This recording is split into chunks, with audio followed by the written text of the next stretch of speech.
कितनी बार तुम्हें कहा है हादिया, यूं रोने धोने से काम नहीं चलेगा। तुम डरती रहोगी और वो तुम्हें डराता रहेगा।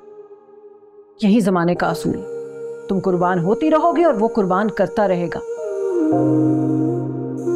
बताओ मुझे, क्या कह के ब्लैकमेल कर रहा है वो तुम्हें?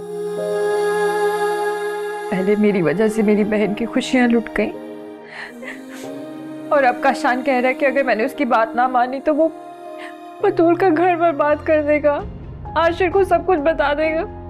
क्या बताएगा वो आशिर को? यही कि वो साहिल से मोहब्बत करती है। और तुम्हें क्या लगता है तुम्हारे यूं उसका जुल्म बर्दाश्त करने से वो ये सब करने से रुक जाएगा?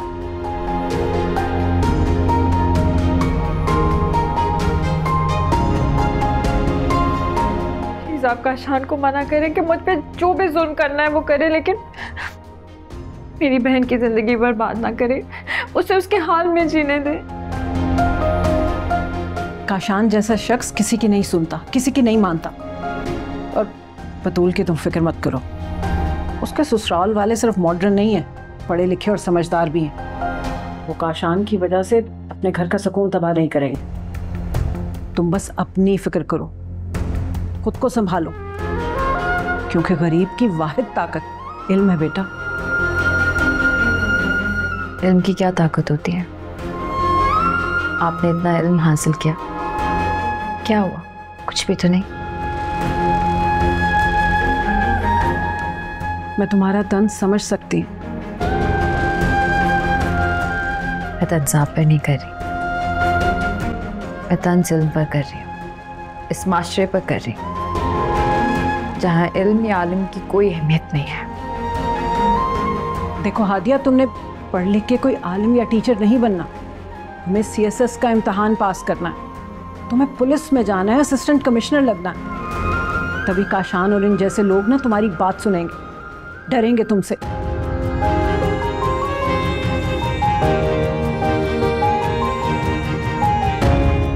तुम्हें साबित करना है कि औरत कमजोर नहीं है और ना ही औरत होना कोई जुर्म है।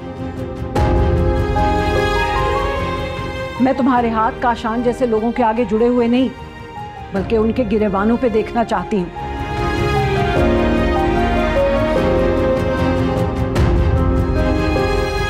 वो मजाक उड़ाता है ना कि बकरी का बच्चा शेर से कैसे लड़ सकता है। मैं उसे दिखाऊंगी कि अगर बकरी को अपने सींगों का इस्तेमाल करना आ जाए तो वो शेर को भी पछाड़ सकती है।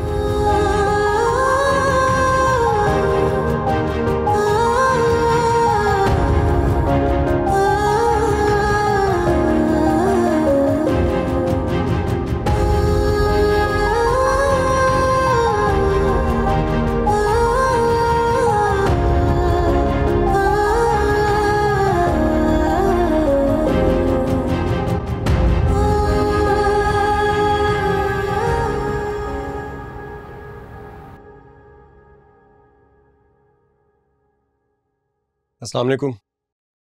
वालेकुम सलाम। तुम्हारी तबीयत तो ठीक है? आज इतनी जल्दी कैसे आ गए? खुशी बहुत ज्यादा महसूस कर रहा था मैं, इतनी खुशी के ऑफिस में बैठा ही नहीं जा रहा था मुझसे। खुशी? कौन सी खुशी? यही कि आप मनाइल के घर मेरा रिश्ता लेकर चली गई। मगर रिजवान साहब ने तो इनकार कर दी। वो बाद की बात है माँ, असल सवाल तो ये है कि आप इतनी आसानी से वहां चली कैसे गई?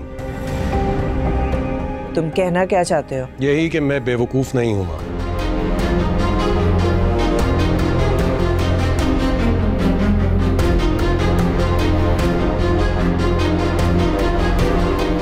इसका मतलब है मनाहिल ने ऐसे सब कुछ बता दिया?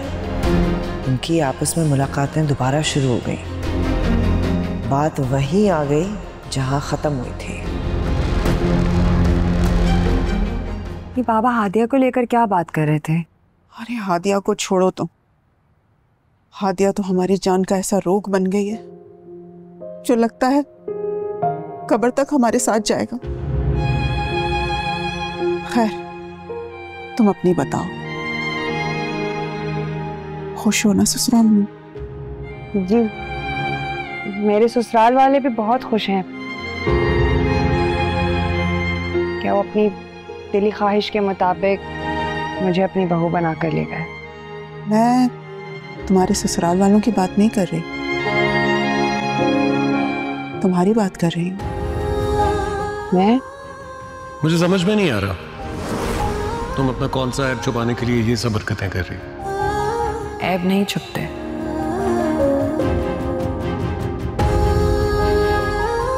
चाहे इंसान जितना भी बनावटी रवैया क्यों ना अख्तियार कर ले। बचाए कि तुम मेरे सवाल का जवाब दो। तुम मुझ पर तंज कर रही हो। मैं क्यों तंज करूंगी आप पर? अच्छा, अगर मैं तुमसे कहूं कि शादी से पहले मेरा कोई अफेयर था तो तुम्हारा क्या रिएक्शन होगा?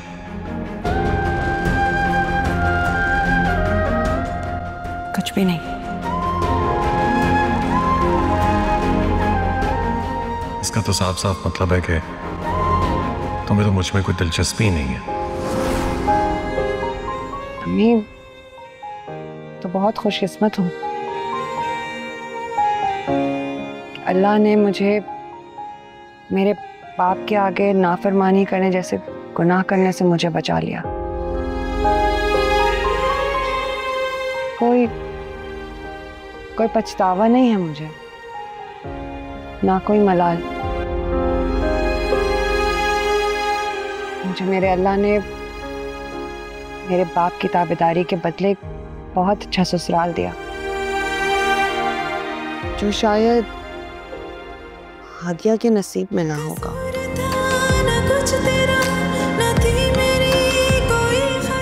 जीती रहो बेटा, खुश रहो।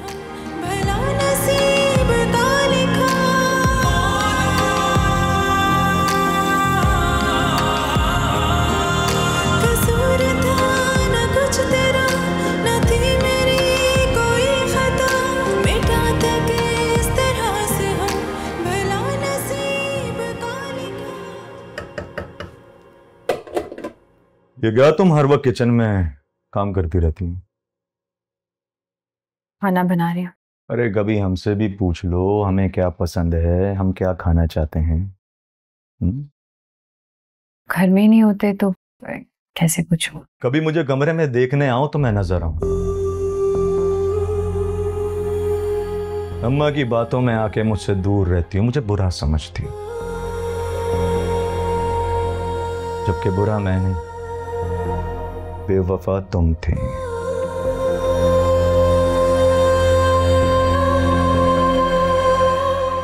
आशिर की डोली में बैठने को तैयार हो गई थी।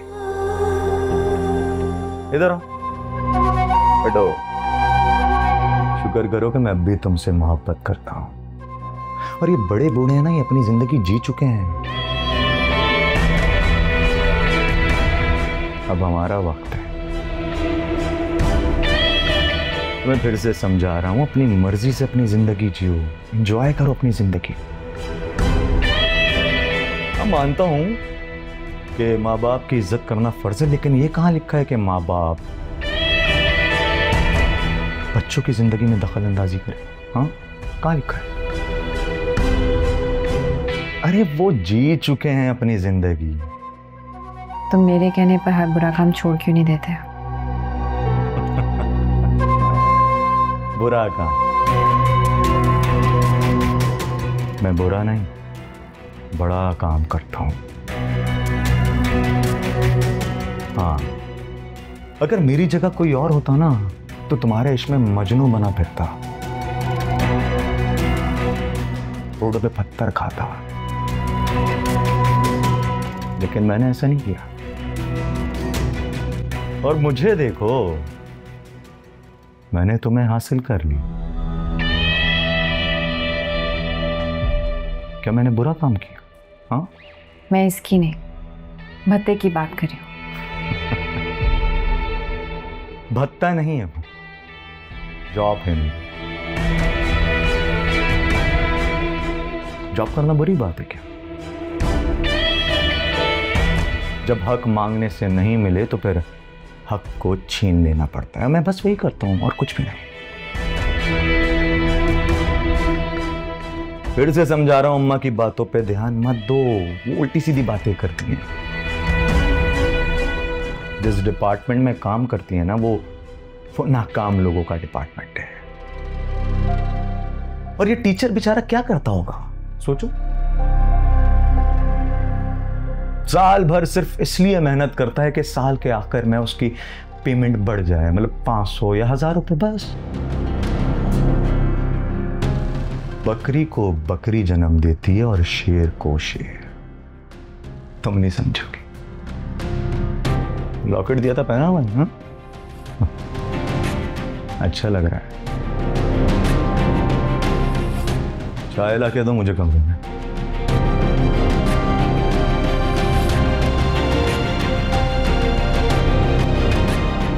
तुम्हें साबित करना कि औरत कमजोर नहीं है और ना ही औरत होना कोई जुर्म है। मैं तुम्हारे हाथ काशान जैसे लोगों के आगे जुड़े हुए नहीं, बल्कि उनके गिरेबानों पे देखना चाहती हूँ।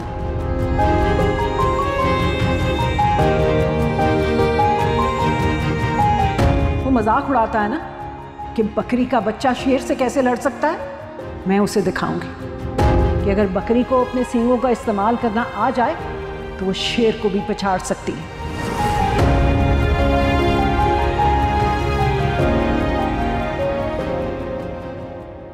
माँ, बतूल का है? अपने घर गई है। ये आजकल वो अपने घर कुछ ज्यादा नहीं जाना शुरू हो गई। तो क्या हुआ, ये उसका राइट है, तुम्हें क्यों एतराज हो रहा है? मुझे क्या एतराज हो सकता है भला?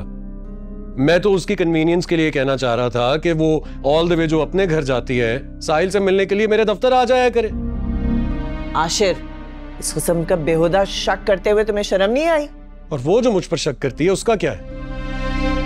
बीवी का शक बेईमानी नहीं होता। और शौहर का शक बदनीयती पे मबनी होता है। अच्छा, अभी देख लेते हैं।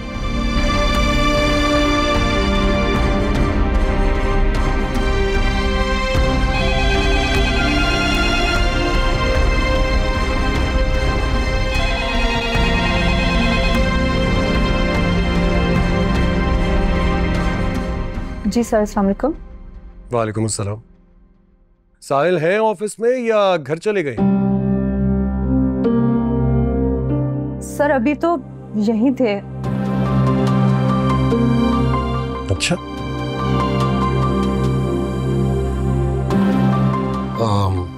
कराओ कराओ, मेरी बात कराओ उससे। जी सर, यहाँ पर आशिर सर से बात। हेलो जी सर। साहिल, वो तुम्हें मैंने एक असाइनमेंट दी थी कॉन्ट्रैक्ट्स को इकट्ठा करने की, वो तुमने कर लिया? जी सर। ठीक है, अगर तुम घर जाना चाहते हो तो चले जाओ। जी सर, मैडम ने काम से में लगाया था, बस वही कर रहा हूँ, इसलिए थोड़ी देर और ऑफिस में बैठना पड़ेगा मुझे। माँ ने काम दिया? चलो ठीक, ओके, कर लो काम।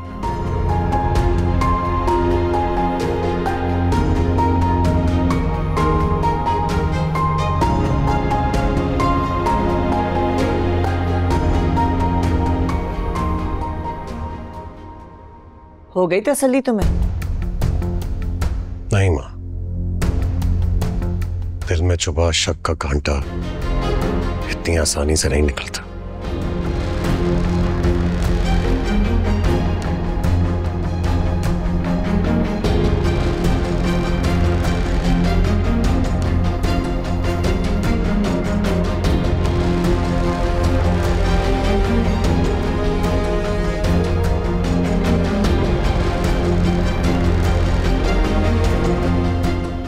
कैसे राजी किया जाए? वो तो हर सूरत बतूल की फेवर करती है।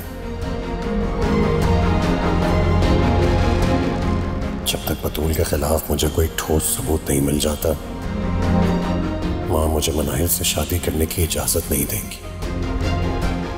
लेकिन ये सबूत साहिल के अलावा क्या हो सकता है? धोखा? कौन सा धोखा आशिर साहब? यही कि तुम बतूल से मोहब्बत करते थे। ऐसी कोई बात नहीं है सर। ऐसी ही बात।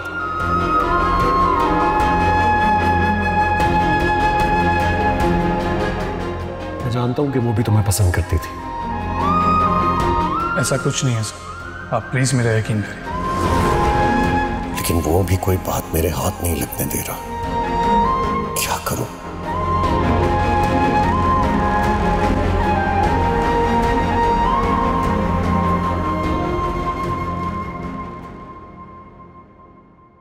जब तुम मेरी जिंदगी से चली गई हो तो फिर मेरे ख्वाबों और ख्यालों में क्यों आती हो तुम? क्या चाहती हो? क्या अभी घर भी छोड़ के चला जाऊं मैं? मैंने ये कब कहा? कहना जरूरी नहीं होता है। घर में दाखिल होता हूं तो सामने तुम खड़ी होती हो, कमरे में जाता हूं तो वहां तुम होती हो। अरे दम घुटने लगा है मेरा। सारा दिन ऑफिस में मुनाफकत भरी हंसी सजाए रखनी पड़ती है कि कहीं तुम पे इल्जाम ना आ जाए।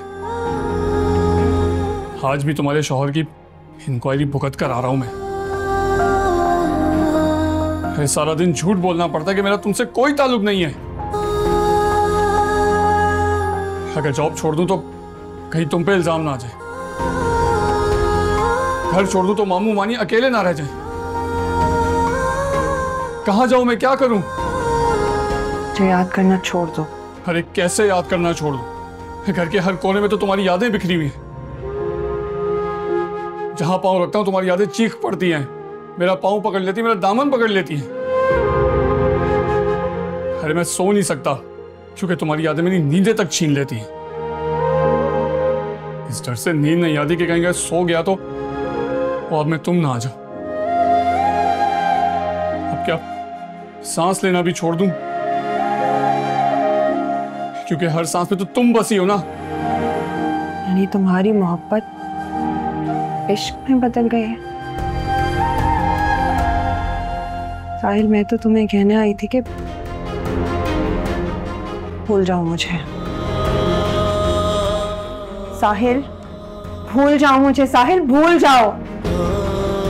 बतूल, क्या ये वाकई तुम हो? हाँ हाँ हाँ साहिल, मैं हूं। और यकीन कर लो कि अब मैं मिसेस आशिर हूं। मैं जानती हूं मेरा यहाँ आना तुम्हें अजियत देता है,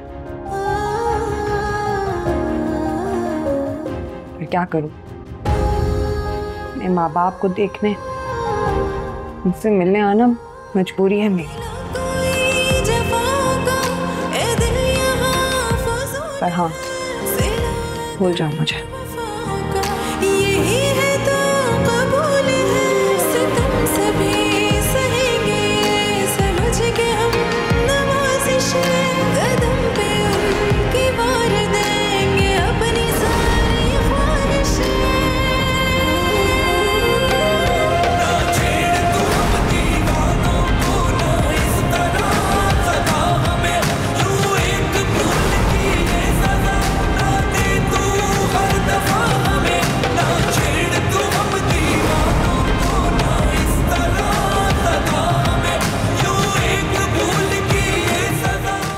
काशान, अब क्या है? कहाँ जा रहे हो? खाना खा लो। ये घर में पक्का खाना, सब्जियां, सुबह दोपहर शाम। पेट खराब हो गया मेरा। अम्मा, हम ना दुनिया में ना अय्याशी की जिंदगी गुजारने हैं, ये कैदियों वाली नहीं। मैं तो यही कुछ अफोर्ड कर सकती हूँ। अच्छा चलें, कोई बात नहीं। ये रखिए, आज से किचन का खर्चा मैं दे, कोच मंगवा लीजिएगा।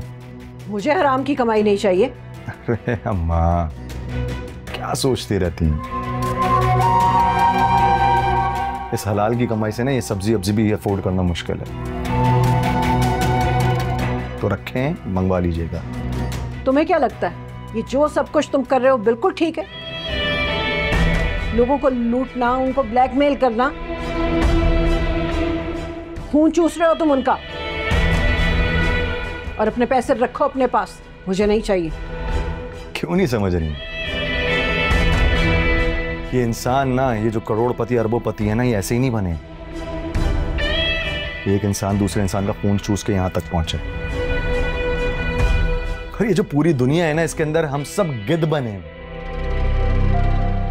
हर कोई एक दूसरे का गोश्त ही नोच रहा है और कुछ नहीं कर रहा। गोश्त ही नोच रहा है ना, कम से कम अपनी बीवी को ब्लैकमेल तो नहीं कर रहा।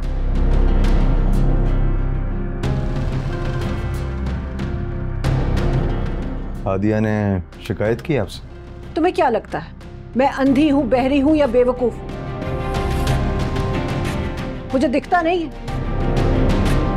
मुझे लगता है तुम्हारे हाथ में उसकी कोई कमजोरी आ गई। अरे उसकी कमजोरी मैं था अम्मा। और उसका तुम फायदा उठा चुके हो। अब बस कर दो। तलाक दे दूं उसे? मैं ये नहीं कह रही। मुझे लगता है तुम उसे बतूल के हवाले से ब्लैकमेल कर रहे हो। इसका मतलब उसने आपको कुछ बताया है? नहीं, इसका मतलब है कि मेरा अंदाजा बिल्कुल दुरुस्त है। काशान, अब तुम ऐसा कुछ नहीं करोगे। आप हादिया से बोले अपना रवैया ठीक कर लें, सब कुछ ठीक हो जाए।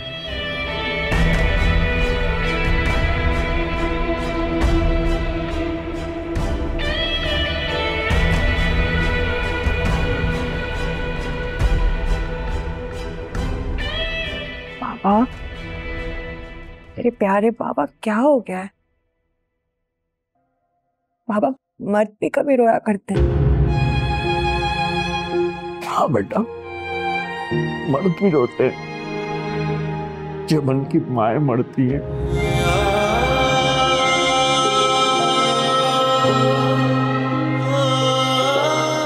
मर्द रोते हैं जब वो अपने वालिदैन खो देते।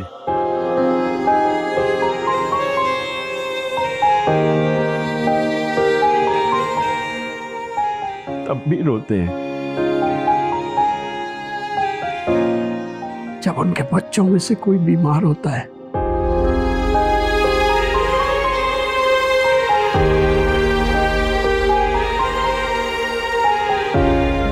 और तब भी रोते हैं जब वो अपनी बेटियों की शादियां करते हैं।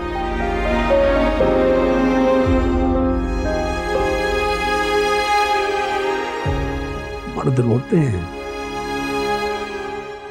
जब उनकी औलाद नाफरमान निकलती है।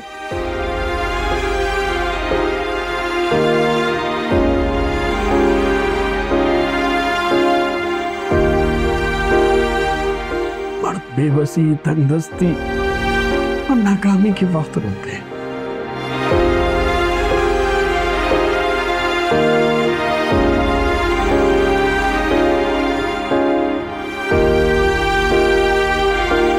जब वो अपने बच्चों की ख्वाहिशात पूरी नहीं कर पाते तो वो बहुत रोते हैं और खून के आंसू रोते हैं।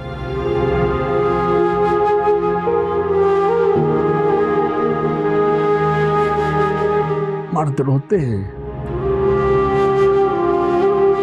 जब उनके बच्चों की मासूम ख्वाहिशात मरती है।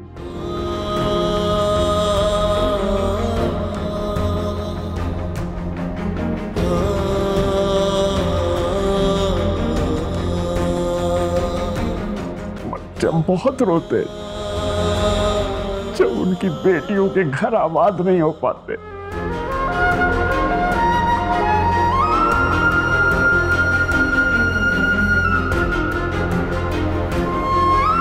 ये और बात है, वो किसी के सामने नहीं रोते, अंधेरे में रोते हैं।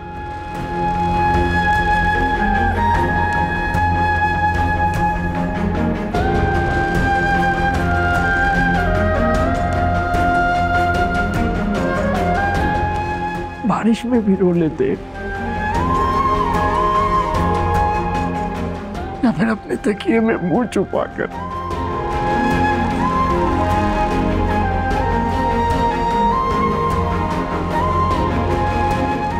उनके आंसू गाल पर नहीं,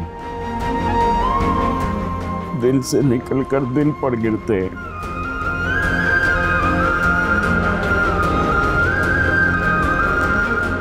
और दिल खोलकर किसने देखा है? दिल में दफन जज्बात, नाकाम हसरतें, अरमान और अपनों के लगाए जख्म तो डॉक्टरों को भी नजर नहीं आते। गिला कोई जफाओं का ए दिल यहाँ फजूल है, सिला अगर वफाओं का यही है तो कबूल है। सितम सभी सहेंगे ये समझ के हम नवाजिश है, कदम पे उनकी वार देंगे अपनी सारी ख्वाहिशें। डैड, मुझे उस वक्त अंदाजा नहीं था कि आशिर मुझसे किस कदर मोहब्बत करता है, और ना ही उस वक्त मालूम था कि मोहब्बत क्या होती है। बेटा जी, गलती आपने की है, अब उसकी सजा किसी और को क्यों देती? कैसी सजा? किस सजा की बात कर रहे हैं? अपनी चीज वापस लेना सजा होता है डैड? आशिर अब अपनी बीवी का है। बीवी के साथ तो वो मुनाफकत कर रहा है डैड, और मैंने आपसे कहा था कि आप आशिर से झूठ बोले। ऑन द अदर हैंड आप मेरे साथ ही झूठ बोलना शुरू कर दिए। कौन सा झूठ? आपने मुझसे कहा था कि आशिर की मॉम मेरा रिश्ता लेने आई है, लेकिन वो तो आपको आशिर से मुझसे दूर रहने के लिए कहने आई थी। हाँ, वो इस लड़की का घर बचाना चाहती है जिसको वो बहुत प्यार से ब्याह के लाई थी। बहुत दुखी थी बेटा वो। तो मुझे समझ नहीं आ रहा कि आशिर की मॉम को अपने बेटे से ज्यादा अपनी बहू की फिक्र है, और यहाँ आपको अपनी बेटी से ज्यादा उस लड़की की फिक्र है जिसको आपने आज तक देखा नहीं है। I'm so confused. What's going on, Dad? बेटा जी, इसे ही इंसानियत कहते हैं।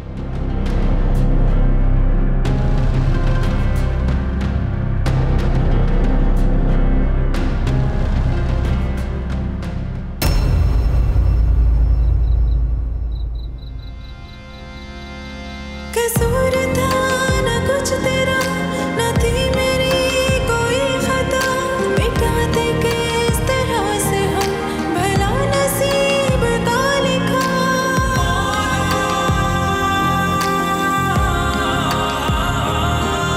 कसूर था ना कुछ तेरा, ना थी मेरी। घर में दाखिल होता हूँ तो सामने तुम खड़ी होती, कमरे में जाता हूँ तो वहां तुम होती।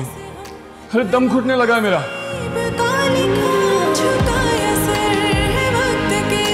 सारा दिन ऑफिस में मुनाफकत भरी हंसी सजाए रखनी पड़ती है कि कहीं तुम पे इल्जाम ना आ जाए। आज भी तुम्हारे शौहर की इंक्वायरी भुगत कर आ रहा हूं मैं। इस डर से नींद नहीं आती कि कहीं सो गया तो और मैं तुम ना आ जाओ। क्या सांस लेना भी छोड़ दूं? क्योंकि हर सांस में तो तुम बसी हो ना।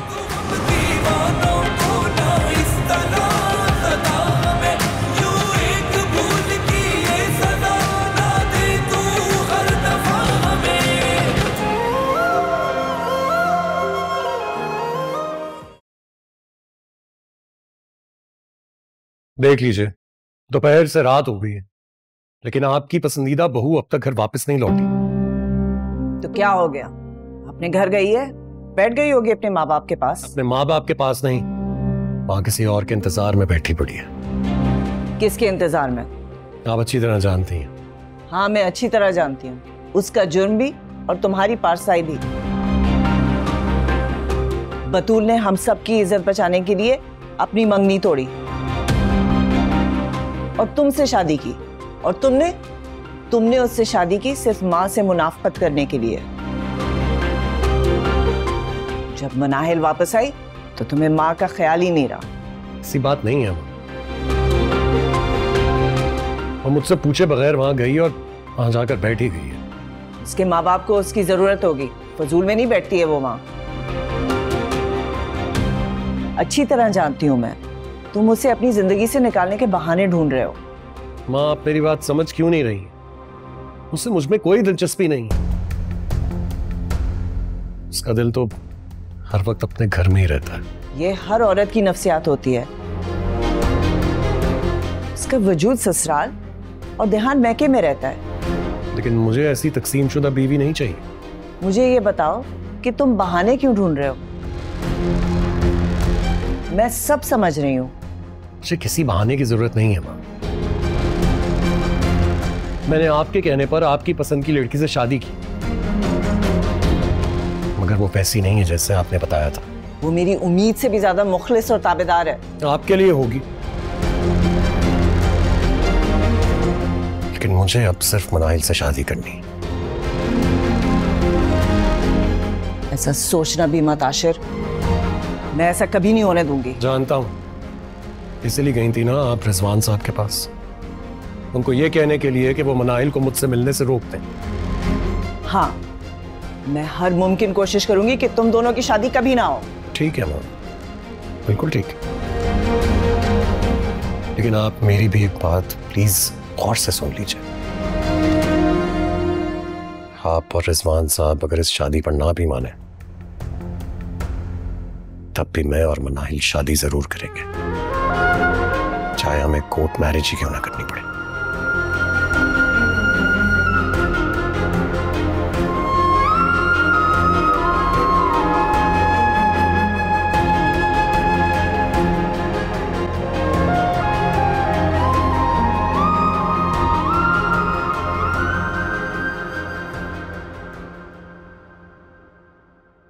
बतूल चली गई? जी, गाड़ी लेने आई थी, उसे चली गई। मुझे लगता है वो अपने घर में खुश नहीं है। नहीं नहीं, आपको गलतफहमी हुई है।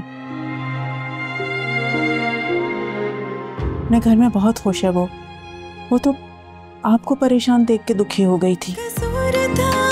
कुछ तेरा न थी मेरी कोई खता, मिटाते के इस तरह से हम भला नसीब का लिखा।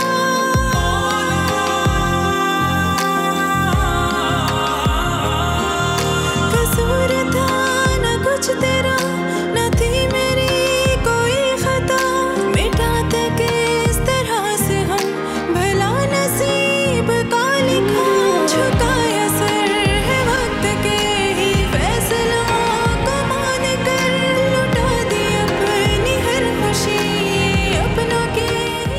मेरा दिल कहता है कि कोई गड़बड़ जरूर है, कुछ होने वाला है।